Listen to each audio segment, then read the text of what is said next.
നമുക്കൊരു ഭരണമാറ്റം ലക്ഷ്യമിടുന്ന ശത്രു ഉണ്ടെങ്കിൽ അവൻ ആദ്യം നമ്മുടെ അതിർത്തികൾ ആക്രമിക്കില്ല. അവൻ ആദ്യം നിങ്ങളുടെ മനസ്സിലേക്കാണ് കടക്കുക. ഇന്ത്യയെ അതിൽ നിന്ന് തന്നെ രക്ഷിക്കണമെന്ന് നിങ്ങളെ വിശ്വസിപ്പിക്കും.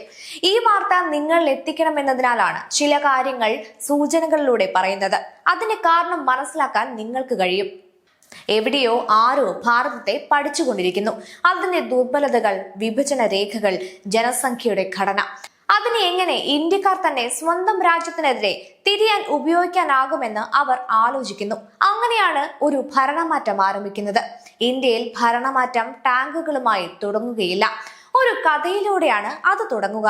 നിങ്ങളുടെ സ്വന്തം രാജ്യത്തെ നിങ്ങൾ സംശയിക്കാൻ ഇടയാക്കുന്ന ഒരു കഥ. അതിനെ തകർക്കാൻ ശ്രമിക്കുന്നവരോട് നന്ദി തോന്നുന്ന തരത്തിലുള്ള ഒരു കഥ. ഇനി ഞാൻ പറയുന്നത് ശ്രദ്ധിച്ചു നോക്കൂ.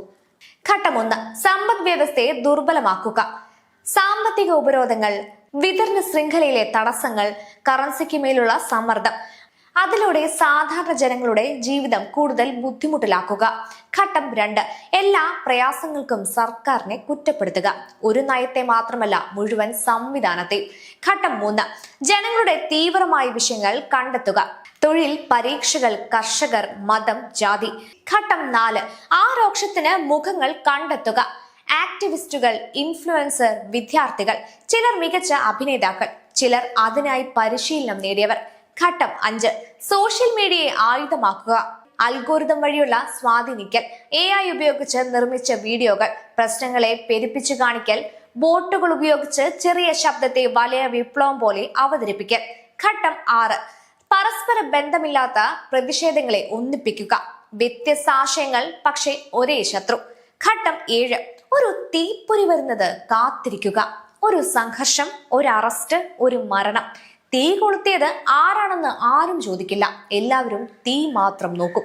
ഘട്ടം 8, രാജ്യത്തിനുള്ളിലെ വിഷയത്തെ അന്താരാഷ്ട്ര വിഷയമാക്കുക. പരാജയങ്ങൾ മാത്രം ഉയർത്തി കാണിക്കുക. സാഹചര്യങ്ങളുടെ പശ്ചാത്തലം ഇല്ലാതാക്കുക. ഇന്ത്യയെ ആഗോള വിചാരണയ്ക്കായി നിർത്തുക. ഘട്ടം 9, എല്ലാ സ്ഥാപനങ്ങളുടെയും വിശ്വാസ്യത തകർക്കുക.